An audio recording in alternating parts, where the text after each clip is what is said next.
செய்திகளை விரிவாக பார்ப்பதற்கு முன்பாக முதலில் இந்த நேரத்திற்கான தலைப்புச் செய்திகள்.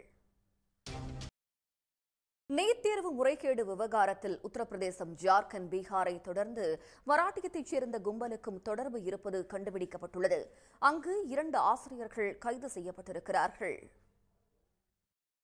ஒன்றிய பாஜக அரசு ஒட்டுமொத்த கல்வி முறையும் மாஃபியா மற்றும் ஊழல்வாதிகளிடம் ஒப்படைத்திருப்பதாக காங்கிரஸ் பொதுச் செயலாளர் பிரியங்கா காந்தி குற்றம் சாட்டியுள்ளார்.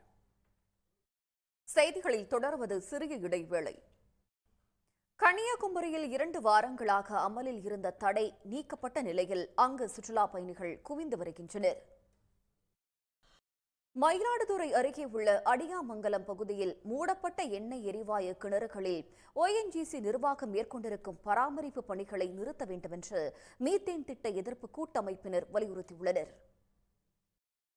குளித்தலை அருகே வீட்டின் டேபிள் ஃபேனின் பிளக்கினை சுவிட்ச் போர்டில் சொருகிய போது எதிர்பாராத விதமாக மின்சாரம் பாய்ந்து தாத்தாவும் பேரனும் உயிரிழந்திருப்பது அந்த பகுதியில் சோகத்தை ஏற்படுத்தியுள்ளது.